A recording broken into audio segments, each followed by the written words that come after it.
the association between combat and a deeper level of thought has been consistent throughout different cultures and epochs.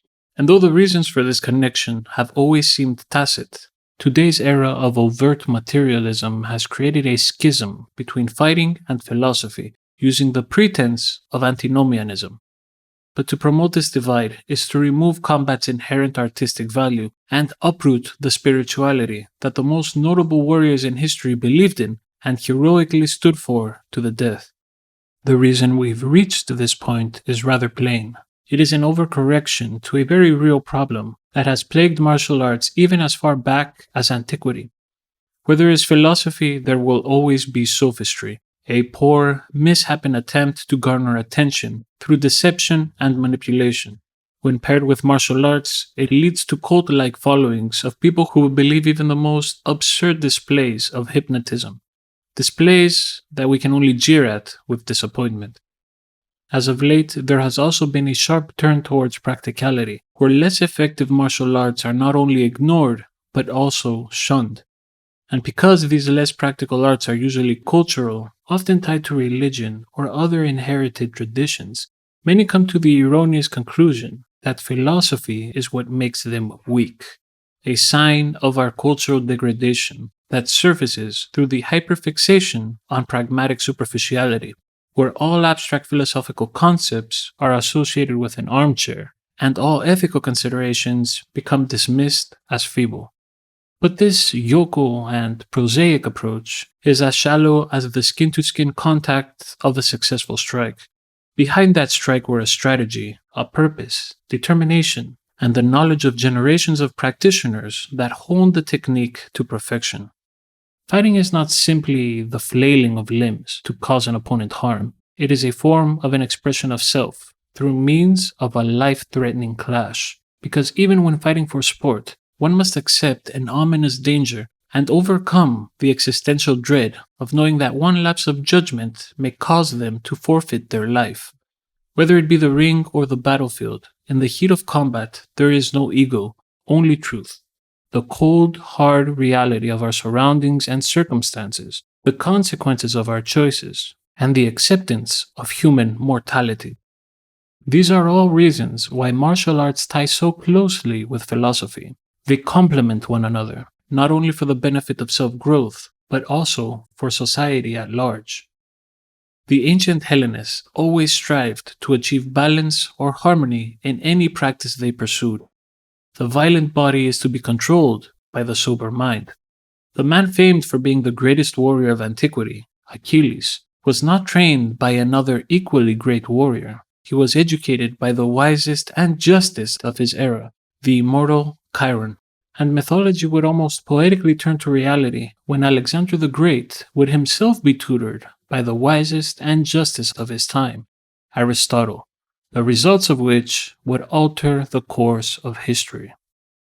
For Aristotle, learning how to think, how to process information, was the first and most significant factor in attaining an education. His study on formal logic, his work named Organon, was the first of its kind. He believed that through critical thinking, one could learn to recognize casuistry, or disinformation, and not be persuaded or beguiled by false rhetoric. It could allow them to grow through rationality and explore other aspects of philosophy, like epistemology, aesthetics, or ethics. When complemented by the sentiment of Socrates, and by extension Plato, en είδα ότι ουδέν είδα, one can free themselves from misconceptions passed on to them by society through their upbringing and reevaluate their opinions with proper reasoning cultivated through logic. And Plato was well known as a wrestler before becoming a philosopher. In fact, his name, Plato, may have been a nickname given to him due to his wide, muscular stature. Several philosophers of antiquity also provide commentary on the state of combat sports during their time, including wrestling, boxing, and Pankration. Pankration is a martial art that incorporates all aspects of hand-to-hand combat: wrestling, groundwork, and striking with the upper and lower body.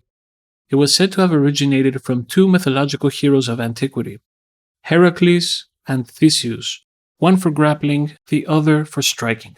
It is perhaps the oldest organized competitive combat sport in history and was one of the main events of the ancient Olympics from 648 BCE to 250 CE, from which there is only a single recorded death, and that account is heavily disputed. The main differences between Pankration and modern day MMA lie within their rule set. The fact that Pankration was carried out, for example, in vast arenas called palestre allowed for a far more open, battlefield-oriented style of combat, which was also a training tool for actual war. Plato states how important combat sports were for this purpose in his laws.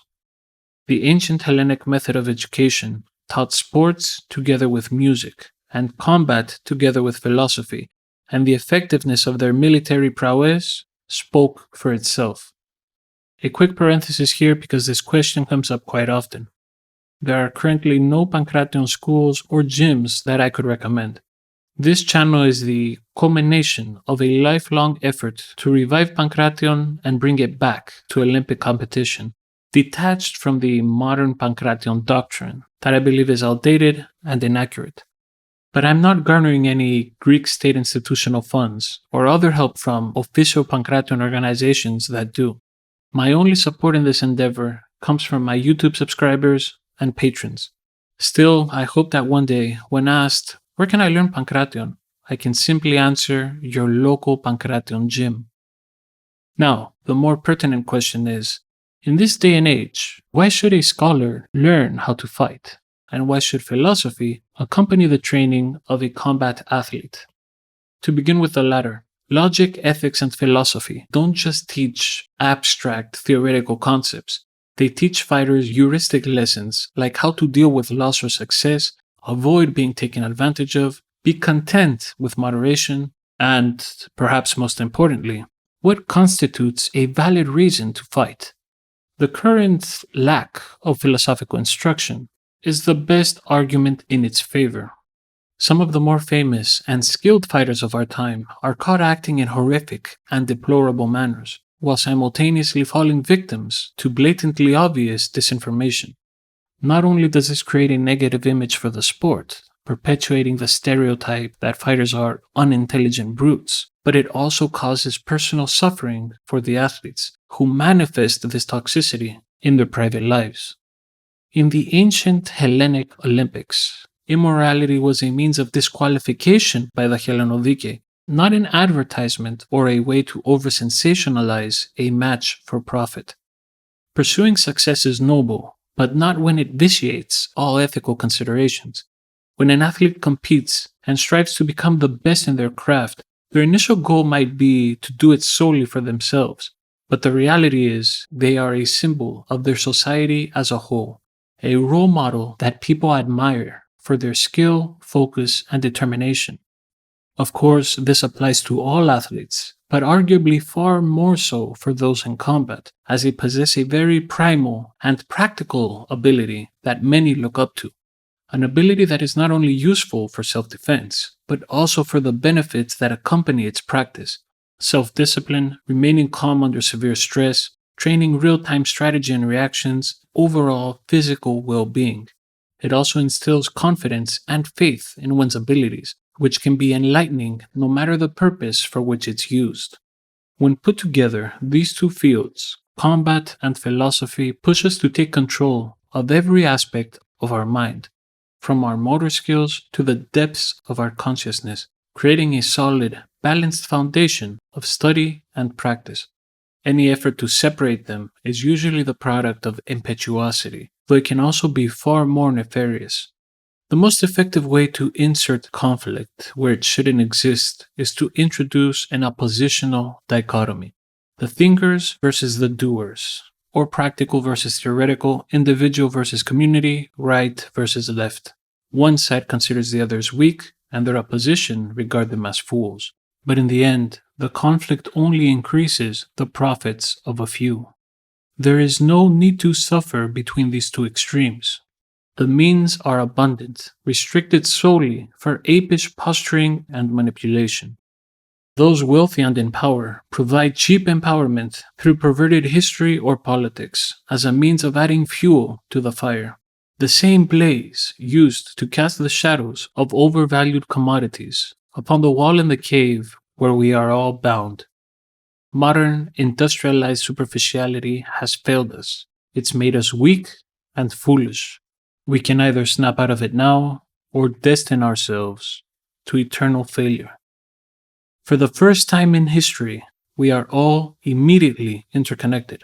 We have the potential for success and failure on a scale never before known to humanity. It is on us to decide the outcome of our fate, and the clock is ticking. If you don't want to remain idle, you must first learn how to think and fight.